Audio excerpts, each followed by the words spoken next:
నమస్తే, welcome to hashtag you. నేను మీ Rajesh. So ఇప్పటికే తెలంగాణలో వరుసపెట్టి వర్షాలు దంచి కొడుతూ ఉన్నాయి. మరోవైపు రోడ్లన్నీ చెరువులు తలపిస్తూ ఉన్నాయి.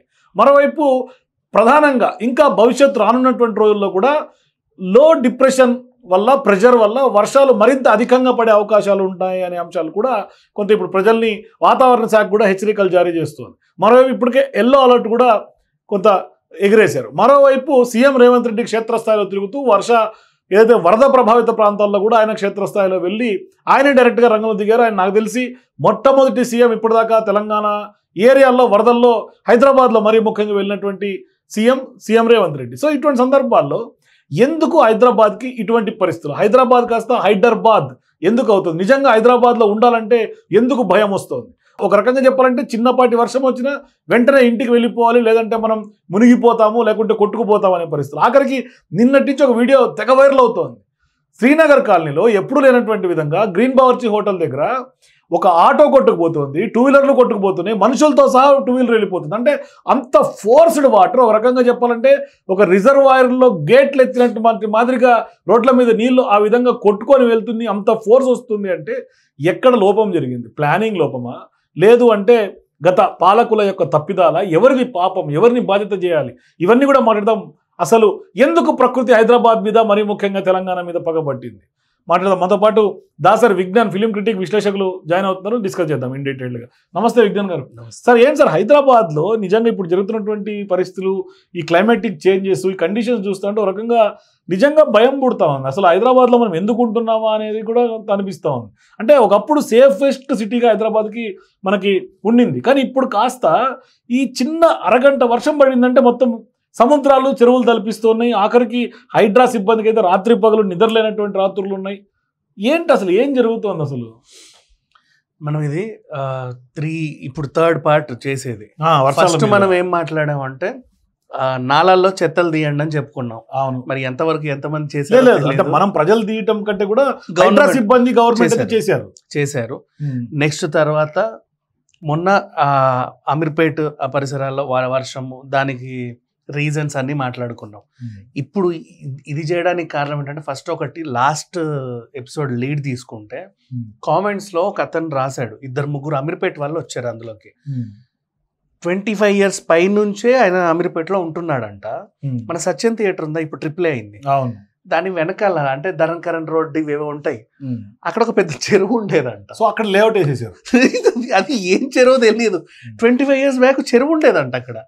అది నాకు ఇప్పుడు అర్థమైంది. ఏంటో చెప్పనా, మనం బేగంపేట నుంచి ఆ గుడి దగ్గర నుంచి ఇట్లా వెళ్తుంటే రైల్వే స్టేషన్ పడింది. అక్కడ చెరువులాగా ఉంటది, ఒక కొంచెం ప్లేస్ అవును, మేబీ అది చెరువేమో. ఫస్ట్ రైల్వే ట్రాక్ పడింది, చిన్న బ్రిడ్జ్ చేసి, తర్వాత మరి ఏమైందో తెలియదు. లేఅవుట్లు కూడా, ఆ లేఅవుట్లు ఏంటి, ప్రకృతి చికిత్సాలయం ఉంటది అక్కడ. అవును, ప్రకృతి చికిత్సాలయం, అదే రైల్వే స్టేషన్. దాని బ్యాక్గ్రౌండ్ అంతా అది చెరువు అంటది. ఇప్పుడు మరి అది ఏమైందో తెలియదు, మురికి కుంటలాగా ఉండింది. సో కానీ ఒక రకంగా చెప్పాలంటే హైదరాబాద్ లో 1000 చెరువుల నుంచి ఆఖరికి 200 చెరువులకి ఏమి వచ్చినాయి అనేది 3000 చెప్తుంది. 3000 చెరువులు ఉండే, ఇప్పుడు 200 చెరువుకి వచ్చాయి. ఆ 200 చెరువులు కూడా ఇట్లయ్యాయి, కుదించుకున్నాయి అనమాట. అంటే చుట్టూతా లేఅవుట్లు అన్ని వేసి కన్స్ట్రక్షన్స్ చేసి. మన కళ్ళ ముందు అయిన చెరువులు చెప్పనా, యాక్చువల్ గా ఇప్పుడు మన టింబర్ లేక్ కాలనీ ఉండేది కదా, సన్ రైజ్ హాస్పిటల్ పక్క. సన్ రైజ్ ఇప్పుడు అది కిమ్స్ అయింది. దర్గా, నానక్రామ్ కూడా దర్గా. టింబర్ లేక్ కాలనీ ఇక్కడ కూడా మన జూబ్లీ సైలెంట్ లేక్ వ్యాలీ అని ఉంటది, అదొక లేక్.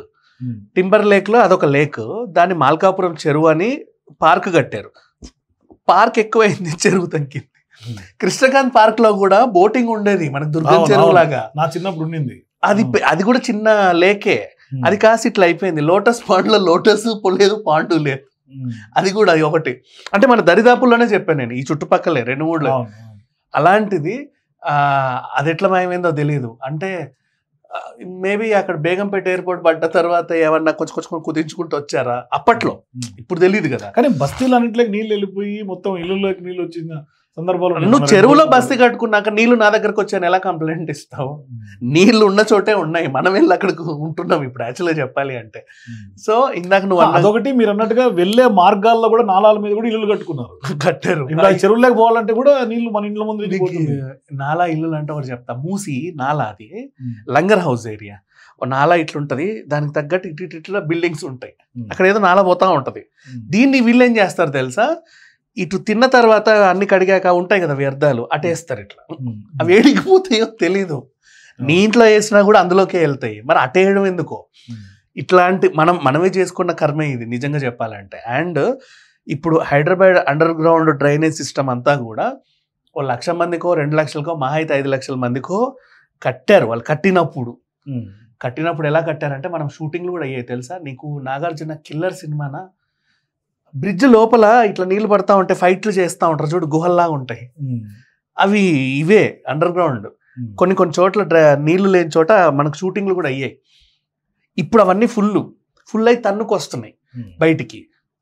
అండ్ మళ్ళీ ఇప్పుడు ఇవన్నీ మాట్లాడుకుంటున్నాం కదా, లాస్ట్ ప్రభుత్వం గురించి మాట్లాడతాం కాసేపు, ఎట్లా టైం వచ్చింది కాబట్టి. 111 జీవో ఎందుకు పెట్టాల్సి వచ్చింది అంటే, అది బఫర్ జోన్. నీళ్ళు వస్తే అట్లా జీవో ఎత్తేసారు 111 జీవో. ఎట్లా ఎండినట్టే ఉంది కదా, ఇప్పుడు ఎందుకు వస్తాయిలే నీళ్లు అని చెప్పేసి ఎత్తేయబోతున్నాం అని వాళ్ళందరూ మాట్లాడుకున్నప్పుడు అన్ని కొనుక్కొని ఒక్కసారిగా ఎత్తేసారు. అదొకటి. నెక్స్ట్, ఇప్పుడు హైడ్రా వస్తే అందరు ఎందుకు అట్లా చేస్తుండ్రు, ఎందుకు కూల కొడుతుండ్రు అంటున్నారు కదా. ఇప్పుడు కూల కొట్టద్దా, సిచ్యువేషన్ వస్తే తప్ప తెలియదుగా. హైడ్రా వచ్చి 1 year అయింది, 1 yearలో ఈ సిచ్యువేషన్ రాలా మనకి. లాస్ట్ టైం కూడా వచ్చింది కానీ మరి ఇంత రాలా. ఇప్పుడు ఇట్లా ఉగ్రరూపం దాలిస్తే తప్ప మనకు అర్థం కావట్లేదు మనం ఎక్కడ ఉంటున్నాం అనేది. సిటీ ఫుల్గా డెవలప్ అయిపోయింది. ఇంకోటి, కుకట్పల్లి దగ్గర ఐడిఎల్ చెరువు అదేదో ఉండే, అటంతా పెద్ద పెద్ద పెద్ద పెద్ద లేఅవుట్లు. అక్కడ అది ఏముందో తెలియదు, పెద్ద పెద్ద హైరైజ్లు అవుతున్నాయి అక్కడ. డీమార్ట్, మన మూసాపేట దాటిన తర్వాత డీమార్ట్ దగ్గర స్వాన్ లేక్ అపార్ట్మెంట్స్ ఉంటది. స్వాన్ లేక్ అని పేరు వాడు ఎందుకు పెట్టుకున్నాడంటే, వాడు లేఅవుట్ వేసినప్పుడు అక్కడ ఒక లేక్ ఉండేదని అర్థం. ఇప్పుడు అది లేదు. ఆ గూడ్ షెడ్ రోడ్డు అటంతా కూడా ఏవేవో వచ్చేసినాయి, అదేంటో కూడా తెలియదు మనకి. ఎందుకు అక్కడ వాసవి అర్బనోడు కబ్జా చేసి మరి అక్కడ మూసాపేట దగ్గర పెద్ద వాసవి మొత్తం చెరువే. వాసవి ఎక్కడ కట్టే చెరువుల్లోనే చెరువే. వాడ అదే పనిగా అంటే పైన ఉంటాం కదా, చెరువు పైకి రాదు కదా, అట్లా పోతుంది కదా అనుకున్నాడు. మరి అదేం కాన్సెప్ట్. పైగా వాళ్ళు చెరువులు డెవలప్మెంట్ తీసుకొని కూడా కబ్జా పెట్టిన సందర్భాలు ఉన్నాయి కదా బీఆర్ఎస్ హయాంలో. ఇక మాట్లాడితే మన వాళ్ళందరూ తిట్టుకు చేస్తారు. చిత్రపురి వెనకాల ల్యాంకో ఉంది కూడా చెరువులోనే.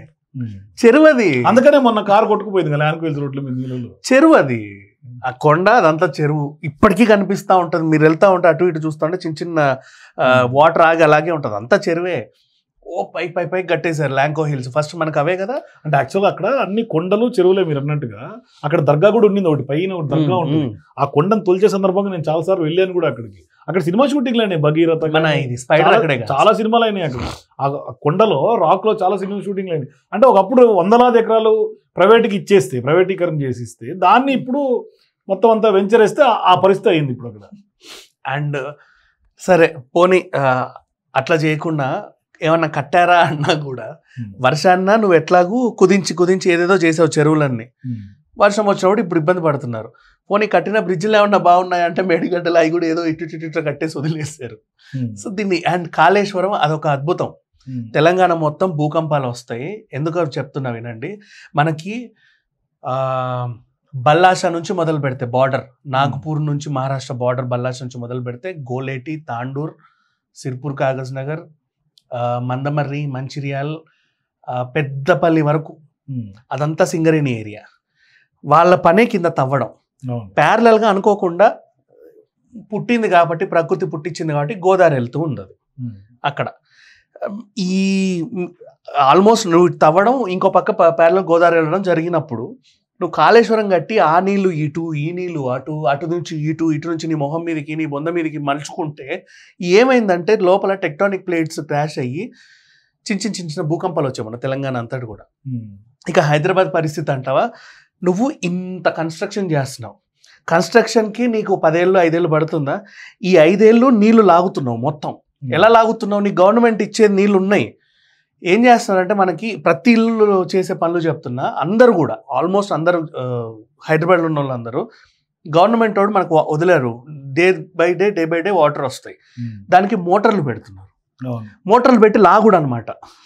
వాడు ఇచ్చేది కాదు, ఎక్కడి నుంచో మొత్తం ఇటంతా లాగేస్తున్నారు. వీడు ఒక్కడే కాదు, అందరూ మోటార్లు పెడితే ఎవరికి వస్తుంది లాస్ట్కి? అందరు లాగుతున్నారు. అది ఎక్కడి నుంచో ఏడో కాలం అవుతుంది. వర్షం వచ్చినప్పుడు అది నిండుతుంది, మళ్ళీ నీకు కొడుతుంది. మనకు తెలియకుండా చేసే ప్రాబ్లమ్సే, మనం చేసే తప్పిదాలే ఇవన్నీ. ఇప్పుడు కన్స్ట్రక్షన్ కూడా అండర్ గ్రౌండ్ నీళ్ళని పీల్చి పీల్చి పీల్చి పీల్చి కట్టేసావు. కట్టిన తర్వాత నీకు అక్కడ నీళ్లు లేవు, మళ్ళీ ఏదో చేస్తున్నావు. వర్షం వచ్చినప్పుడు ఏమో అది మొత్తం నిండుతుంది, ఓవర్ఫ్లో అవుతుంది. నువ్వు మళ్ళీ నీళ్ళు వేస్తే ఇంకేదో అవుతుంది. సంబంధం లేకుండా ప్రకృతిని మనం ఇన్ని రకాలుగా చీల్చి చీల్చి పిప్పి చేస్తే ఇప్పుడు మనం అనుభవిస్తున్నాం కదా, ఇలాంటివి అవుతాయి. అండ్ ఇందాక నువ్వు అన్నట్టు గ్రీన్ బావర్చి దగ్గర బండి కొట్టుకుపోయింది. బండ్లు ఆటోలు కూడా. గ్రీన్ బావర్చి అది నాకు తెలిసి ఎప్పటి నుంచో ఉండింది, అది పుట్టినప్పటి నుంచి చూస్తున్నాం గ్రీన్ బావర్చి. మరి వాడు అదే పేరుతో అన్నయ్యలో ఉన్నాడు, గ్రేట్. ఇంద్రానగర్ గడ్డపై నుంచి వచ్చే వాటర్ అన్ని అటే వస్తాయి. గ్రీన్ బావర్చి దగ్గర మళ్ళీ ఒక స్లోప్ ఉంటుంది, వర్షం వస్తే జస్ట్ స్లోప్ లో ఇక్కడ దాకా నీళ్ళు వస్తాయి అంతే. అలాంటిది ఈడు దాకా నీళ్ళు వచ్చి మొత్తం మనుషులందరూ ఇట్ట కార్లు బండ్లు అన్ని కొట్టుకెళ్తుంటే అసలు ఏంటది, ఏం చేస్తాం ఎక్కడ అదే పరిస్థితి మైత్రివరం దగ్గర. సో ఇక్కడ కూడా ఏదో చెరువు ఉండాలి. నాకు తెలిసి ఎవరన్నా 25 ఏళ్ల క్రితం గ్రీన్ బావర్చి ఏరియాలో ఉన్నోళ్ళు కామెంట్ పెడితే కానీ తెలియదు మనకి అక్కడే ఉందనేది. అది కానీ ఎప్పుడు కూడా డ్రాస్టిక్ ఎప్పుడు లేదు. అమీర్పేట మైత్రి కొంత వాటర్ వస్తాయి, పంజాగుట్ట నుంచి స్ట్రెచ్ మొత్తం వాటర్ రావటం అనేది ఆశ్చర్యకరం. అది వచ్చినాయిలే గతంలో కూడా వచ్చినాయి, ఇంత స్ట్రెచ్ కంప్లీట్. ఇది బీభత్సం, కానీ గతంలో అయితే వచ్చినాయి. ఇప్పుడు బేగంపేట నుంచి అక్కడి వరకు మనకి ఈ నీళ్లు ఉండేవే. టోల్ చౌక్ ఏరియా, నిజాంపేట, కుక్కట్పల్లి వరకు ఇది రెగ్యులర్ గా ఉన్న సంతే. కానీ ఈ మొన్న ఇది మాత్రం విధ్వంసం. అది అసలు దాని గురించి విధ్వంసం మొన్న జరిగింది. నిన్న కూడా కొంత భయంగానే బిక్కు బిక్కుమంటా ఉంది. ఇప్పుడు మళ్ళీ నెక్స్ట్ 1 వీక్ పాటు భారీ వర్షాలు ఉన్నాయి అంటే ఇప్పుడు అసలు మనం బయటికి తిరగాలా వద్దా? పాపం హైడ్రా అయితే ఎంత ఎఫర్ట్స్ పెడుతుందంటే within short span of period లో మెసేజ్ పెట్టారంటే ఖచ్చితంగా వర్షం వస్తుంది, మీరు అలర్ట్ ఉండండి, అన్నెసరీ జర్నీస్ అవాయిడ్ చేయండి, బయటికి రాకండి అని మినిట్ టు మినిట్ అప్డేట్స్ ఇస్తూ ఉన్నారు ప్రజలందరికీ కూడా. మెసేజ్ వచ్చి రాగానే కొద్ది క్షణాలకే వర్షం పడుతుంది, అది బీభత్సం అవుతుంది. అంటే యాక్యురేట్గా వెదర్ డిపార్ట్మెంట్ నుంచి ఎప్పటికప్పుడు అలర్ట్గా ఉంటాం, కమాండ్ కంట్రోల్ నుంచి ఆపరేట్ చేయటం, మనకు మెసేజ్లు రావడం. అంటే ప్రభుత్వం చాలా అగ్రెసివ్గా చాలా డ్రాస్టిక్గా ముందుకు వెళ్తుంది. అయినప్పటికి కూడా ఇబ్బందులు తప్పట్లేదు. నల్గొండ దగ్గర ఒక బ్రిడ్జ్ తెగింది, యాదాద్రి భువనగిరి దగ్గర అదే పరిస్థితి, వరంగల్లోనూ అదే పరిస్థితి, ఆదిలాబాద్, ఆసిఫాబాద్, సిర్పూర్, కాగజ్ నగర్, మంచిర్యాల అక్కడ అదే పరిస్థితి. ఇటు కూడా సూర్యాపేట దిక్కు, మన సూర్యాపేట దగ్గర అది కోదాడ దగ్గర మునిగిపోయింది మొత్తం. మళ్ళీ అదొకటి అయింది. మొత్తం తెలంగాణ వ్యాప్తంగా వర్షాలు ఉన్నాయి. నాట్ ఓన్లీ తెలంగాణ వ్యాప్తంగా, ఆంధ్రాలో కూడా వర్షాలు ఉన్నాయి. అండ్ మొన్న మాట్లాడుకుందే విధ్వంసం. అసలు చెప్పాలంటే మొన్న అమీర్పేట సిచ్యువేషనే అసలు జీవితంలో చూడని సిచ్యువేషన్. అలాంటిది నిన్న మళ్ళీ అలాగే తయారైంది. ఆ నీళ్ళు ఇంకకుండానే మళ్ళీ భారీ వర్షం పడింది. అండ్ ఈ రోజు మళ్ళీ పడుతుంది. మినిమం ఒక 15 to 20 సెంటీమీటర్ల వర్షపాతం నమోదు అవ్వచ్చు అని చెప్పింది. నెక్స్ట్ ఇదే సిచ్యువేషన్ ఇంకా 3 రోజులు ఉంది. ఇప్పుడు దాకా ఉంది, గడ్డు కాలమే. ఇప్పుడు ఈ 17 వరకు ఇలాగే రోజు ఈ కుండ పోత పడితే ఏంటి పరిస్థితి హైదరాబాద్? నాకు తెలిసి ఇంకో ఉత్తరప్రదేశ్ అయిపోతుంది. ఉత్తరప్రదేశ్ మొత్తం మునిగిపోయింది, యూపీ మొత్తం లేదు ఇప్పుడు తెలుసా. అట్లా ఫ్యాక్టరీలు అన్ని ఇట్లా పై కప్పు దాకా వాటర్. సో ఇప్పుడు అదే పరిస్థితి వచ్చింది. మరి దీన్ని హైడ్రా కూడా ఏం చేయగలదు? వాడు ఇంత ట్యాంక్ తెస్తాడు, ఆ నీళ్లు నింపేసి మళ్ళీ ఆ ట్యాంక్ అక్కడ ఓవర్ డంప్ చేసి వచ్చేలోపు మళ్ళీ నిండుద్ది కదా ఇది. కానీ వాళ్ళు ఎఫర్ట్స్ అయితే పెడుతున్నారు పాపం.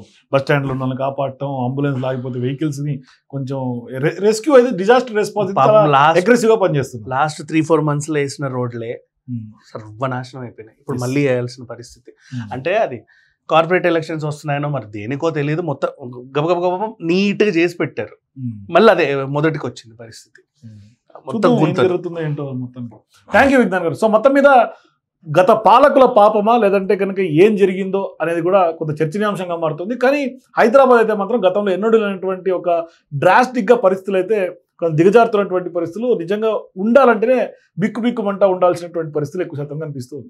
సో మీరు కూడా కారణాలు ఏమై ఉండొచ్చు, హైదరాబాద్లో ఇప్పుడు రోడ్లన్నీ చెరువులు తలపిస్తున్నటువంటి నేపథ్యంలో కారణం ఏమై ఉండొచ్చు, ఎవరి పాపం? మీ అభిప్రాయాల కింద కామెంట్స్ తెలియజేయండి. For more videos please watch #.